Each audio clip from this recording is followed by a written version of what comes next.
Hello, welcome back to Pin My Podfic. This is the reading of Chapter 7 of I'll Bleed You Wherever I Want to, Bitch by TanaraRay. Now, before we start, I'm gonna apologize if you hear anything from the background since my neighbors are doing some construction on really just, I don't know what they're doing. I don't even know if it's my upstairs neighbor or downstairs neighbor. But it definitely sounds like my upstairs neighbors. So anyway, let's get on with the chapter. Waking up is embarrassing, cause Katsuki might not remember everything, but he sure as fuck remembers literally wriggling himself off the bed like a demented caterpillar. Also, there's a puddle of drool next to him on the window, and he really doesn't want to know how many people had the privilege of watching that come into existence. Apart from the obvious, a large ass dude wearing sweats and a domino mask like that does shit when he has a literal whole ass white strip in his hair like a skunk. His identity is pretty much free real estate with hair like that. The body type tells him this should be brick house bitch. The fuck you doing here? His voice crackles like he gurgled on razor blades. And suddenly, he has vivid flashbacks to something about water that make him incredibly uncomfortable for some reason. Oh, are you not high as fuck anymore? He was right. It's Brickhouse bitch. That be future corpse whose cause of death has never been found, number one. No one who saw that can stay alive. And it won't land on his record, so it doesn't count. No one will be able to prove shit. Fuck off, give me some water. A snort. Sure, what you want? Flashbacks. He's getting flashbacks. Abort.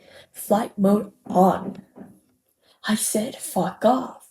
He's like half a sit up into an upright motion when his body tells him that no, he's most definitely not high as fuck as a fucking kite anymore.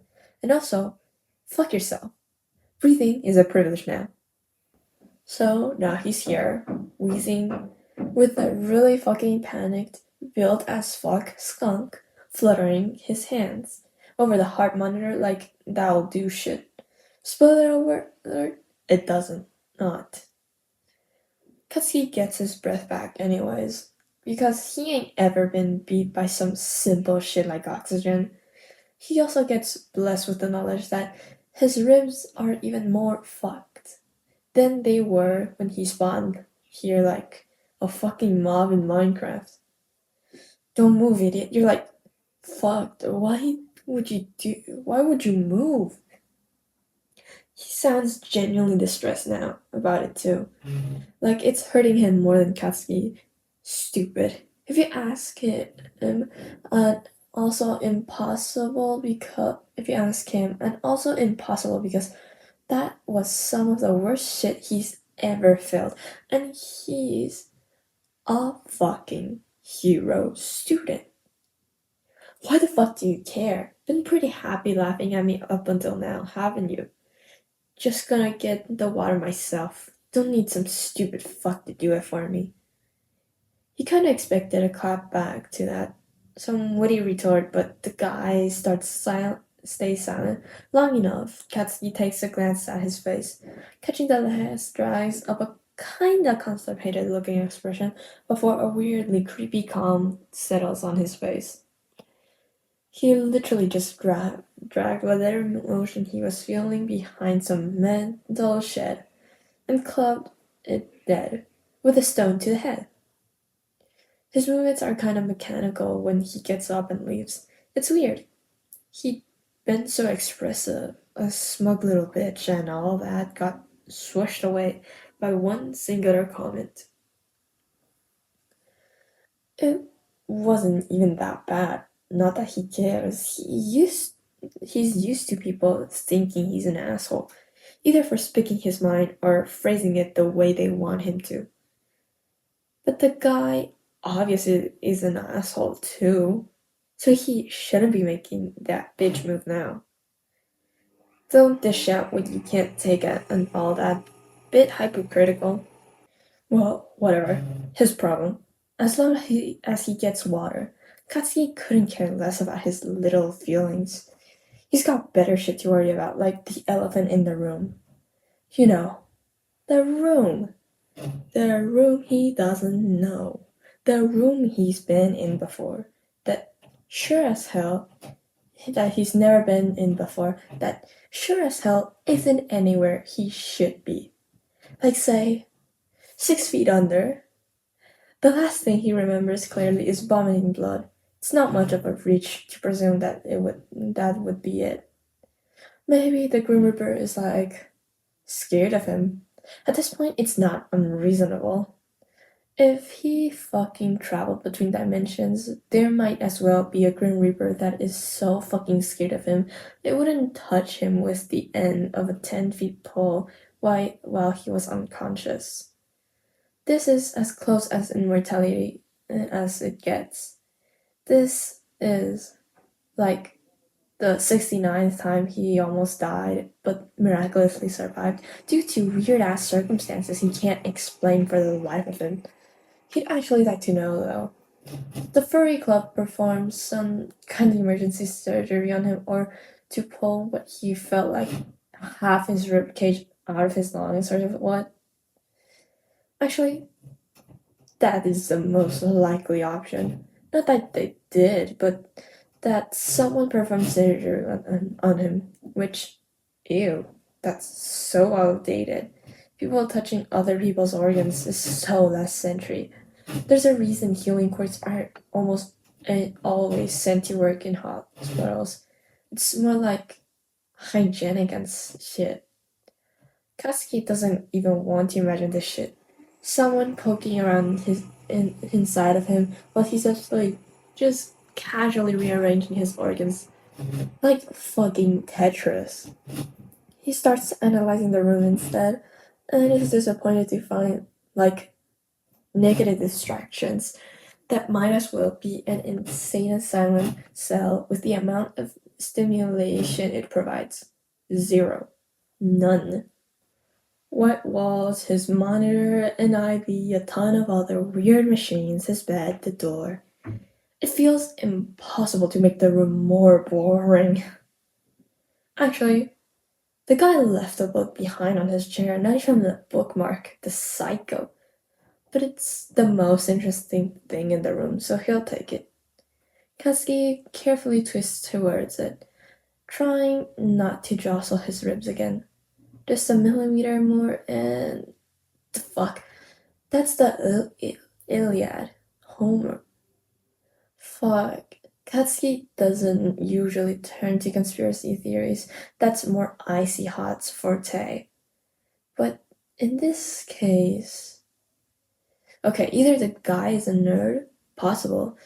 The good kind of assholes usually are. Katsuki is, in a sense. He could just randomly be reading a good old-ass book of Greek mythology, or Barbara Gordon somehow is involved in this. Katsuki gave her that name, Odysseus, and she told these people. Maybe she's one of them. Also a possibility. Katsuki isn't ruling out shit in this place. The thing is, he doesn't know Barbara Gordon is in a wheelchair. Probably isn't hopping around on rooftops and fighting gnomes like that. So it's kinda unlikely. On the other hand, why not?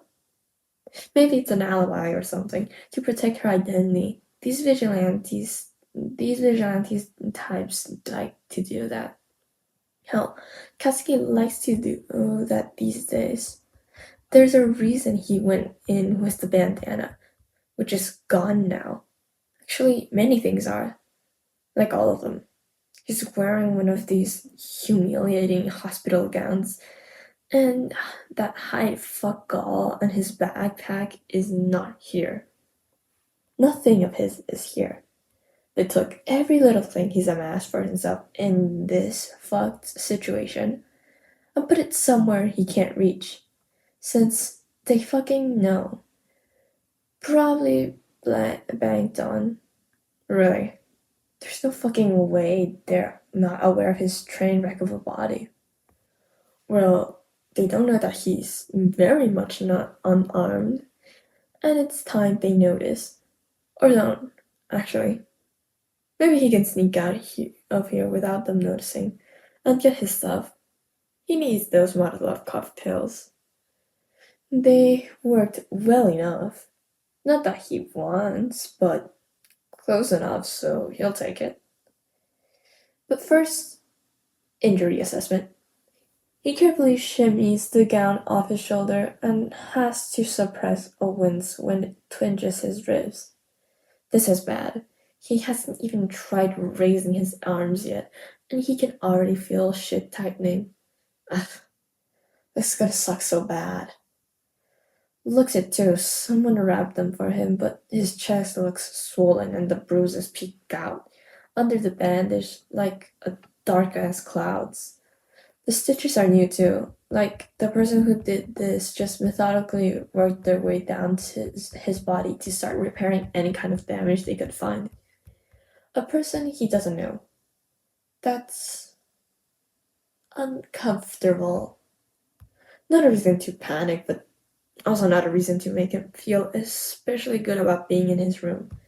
The question of all questions though, can he stand or walk or even sit up? Because he'll kind of have to. Not like he has much experience with long-lasting injuries, but he's pretty sure you have to stay active to not get, like, pneumonia or necrosis. He read about that somewhere, that if you don't move your body will just start to fall apart. Sounds fake, but pneumonia sure as fuck isn't, and he also really doesn't want to find out. No, thank you. Fuck.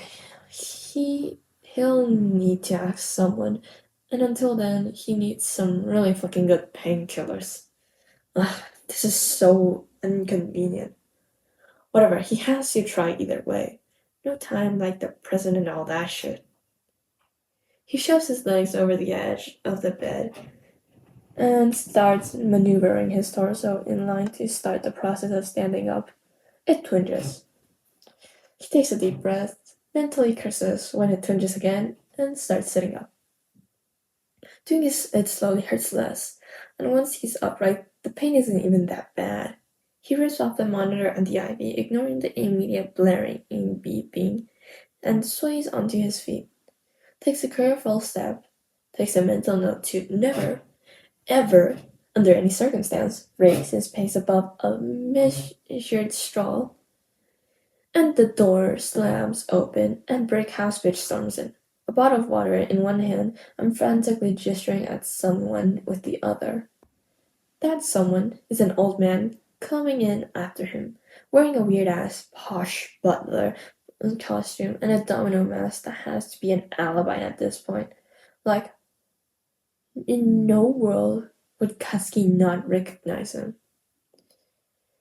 I would encourage you to get back to bed, sir. You should need another dose of painkillers right about now. No shit, Sherlock. Who are you, the butler? He raised an eyebrow, and Katsuki is vividly reminded of Aizawa sensei. Quite, sir. As of now, please address me as Agent A. And now, dear Watson, need get back to bed. Oh damn, the literature references are strung in this furry club. Agent A wasn't mentioned anywhere in those articles. But maybe he's a bit too boring for them. Fucking butlers. Seriously, give Katsuki 2 minutes and a good costume and computer and he'll have like all their identities and any alter egos. These costumes are embarrassing. The fuck you doing out of bed again? Do you have a death wish? How many fucking times do I have to tell you I'm not suicidal? You're just stupid, now give me that. He makes a grab for the bottle, miscalculates the force, winces at the stab in his side, and reaches the bottle with a brush of his finger instead of the steady grip he'd aimed for. The brick house bitch pointedly pushes it the rest of the way into his hands and points a finger in his face. Go back to bed. Now. Katsuki would imagine that this is the way normal parents would send their child to their room. The dad vibes, TM, wafting through the air kinda don't fit their originator. You're really bad at this. Should probably take, like, a few classes on parenting.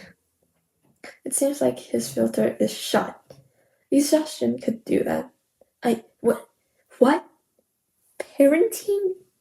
He splutters, looking like Katsuki just suggested crowning him king of fucking England or something. You ain't doing too hot, you know. Like, I don't feel compelled to listen to you. Agent A, are you sure he's not high anymore? Quite so. He's swaying. Katsuki wants to protest, and then he notices that yes, the room is actually not a ship, and he is, in fact, just swaying like a drunk. There isn't even, like, head rush or something, he's just seemingly weak as fuck. The option of flight is launching into the horizon faster than Katsuki could take a fucking step right now, which isn't saying much, but the point still stands. He's not going anywhere. He's in a room of strangers that have potentially seen him naked and high, and he cannot escape. This is new low, even for him. He carefully sits back down and gestures to his own body. Who did this? I did, sir. I presume you stitched yourself up. They weren't bad, but some of them opened up and you were not hygienic. So I took the liberty of redoing them all. So what's fucked up, huh? How many ribs? Anything new? The works? 2 ribs are broken. 3 more are cracked. You have a bruised knee and your old injuries. Now, I'd like to know, how the fuck are you not burned to a crisp right now? A bottle of cocktail exploded in your fucking hands. Why are you fine? At least that, thank fuck, would have been real shitty if that was gone too. Fireproof, let's go. Definitely is still reinforced. Why the fuck is this touch and go? Some of them came with him, some of it didn't. But how's it decided? Why the sparks but not the nitroglycerin? Why the fireproofing but not the eyes? Why is he not hard of hearing right now? What makes some of it stick, damn it? What the fuck do you mean? We've been at this for fucking weeks and I still don't know shit. Just fucking tells us what's going on. The fuck's he screaming for? And why does everyone assume he just knows this shit, damn it? He's supposed to be dead right now. He's not. He's even more fucking confused than they are. How the fuck should I know? I'm supposed to be dead right now. I know fuck all. What do you mean, weeks? I've been here for a few days at most. Both of the men stop, too disbelieving. Stares are directed at him, and he wants to run again. He just wants to go home. He wants to be everywhere that isn't here. Isn't this fucked dimension? Isn't this situation? Sus, I feel this conversation is better held with the whole team present. Neither party seems to know all the facts, and it won't do to fight here. Especially not while one of you is in pain. What facts? What the hell is going on? I don't give a fuck that I'm in pain. I want to know what you're talking about. They're hiding something. Something important. Something detrimental to his situation. And they're hiding it because he has a few broken ribs. Brickhouse bitch. Looks like he'll talk, but Agent Butler gives him a look, TM, and gestures for him to bring over all the machines again. And like a fucking dog, he obeys, just shuts his mouth and grabs them with maybe a bit more force than necessary. I'll give you a smaller dose so that you won't be quite as inebriated, but I do advise you to try and get some sleep. It's important for the healing process. The fucking healing process. Yeah, sure, a bit of sleep and suddenly, magically, the old granny will fall down from the sky and pucker up. That'd be the fucking dream. Instead, he'll spend the next few weeks in pain. Yay! Agent Butler takes his arm and inserts a needle for the IV, clips on the heart monitor, and then pulls a bag of something from the who the fuck knows where to hook up to the stand. Precast bitch drops the bottle in his lap, picks up his Iliad, and slams the door on his way out, hard enough to splinter the wood in it. Agent Butler just sighs, like that's a normal fucking Monday instead of a crazy show of strength paired with an obvious willingness to commit violence. Kutsky is both of these things. He's not that volatile. He'd like to say he's rational. He definitely wouldn't hurt anyone innocent. He doesn't know if the same can be said about him. It's disquieting. He noticed that those random mood swings that the guy can't seem to express healthily. While Katsuki is angry, always keyed up to 1000, the guy seems to just fluctuate, randomly volatile. It's like comparing standing next to to standing next to a ticking time bomb with a fucked up timer. Both is bad. One is definitely more scary. At least to Katsuki. There's a reason he doesn't like liars. He likes to know what he's up against. He's ripped from his smussings by Agent Butler, taking a step back, seemingly done fiddling with the IV fluid. Do you think you can eat something soon? Not really. He's not exactly about to throw up, but even the thought of having to swallow something makes his stomach roll. No. Then the man moves to leave, and it occurs to Katsuki that now's the only time he'll get to ask, "Where's my stuff?" "Your belongings are in the cave. I didn't feel it would be appropriate to have Mutaloff cocktails in your infirmary." "Pussy. I want them back." Katsuki's beginning to think. The guy only has two expressions: unimpressed and unimpressed with eyebrow raised, which he is currently using. Well, unfortunately for him, Katsuki ain't here to impress, so he just raises his eyebrow back. A sigh. "Sleep. You'll get them back after." He kind of wants to protest, but the painkillers are getting fast and his head's getting heavy. He'll just fight him on it after a nap. It's fine. The last thing he sees before he's out is Agent Butler pulling his blanket up to his chin like he's a fucking kid. Katsuki ain't a kid. He'll show that fucker. Later. Sleep now. And that was the end of chapter 7 of I'll Be Wherever I Want to, Bitch by TanaraRay. TanaraRay. Yeah. Anyway, so my notes on this is in the beginning, Katsuki being a describing himself as a demented caterpillar, just like how I've seen in other fics that they describe Eraserhead as a demented caterpillar. Especially those, there's an anti-Izuku fics where he just sees Aizawa in his sleeping bag like a caterpillar. Anyways, Minecraft reference in like a couple paragraphs in. It's a miracle the author wrote a Minecraft reference being said by a character, i.e. basically Katsuki, that's supposedly from a couple hundred years into the future. You know what this implies? It implies that Minecraft is gonna live on. I agree.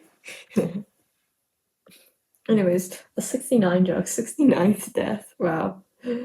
Anyway, the fact that in the fact they acknowledge the healing course just do most of the heavy lifting in their modern day medicine, in their modern, as in like their future day in medicine is really good world building, in my opinion. Since, yeah, fics normally just have so much good world building compared to like the anime or stuff it's actually based on. And the fact that there's so many current time jokes in Kazuki's speech, and when I say speech is as in the way he speaks. So yeah, it's kind of funny. And also, sorry for my poor British accent, imitation of a British accent. Even though at school I learned like everyone speaks with some kind of a British accent. I'm like one of the only ones who speak with the American accent. Like yeehaw, bitches. Anyways, yeah. I gotta show you guys something.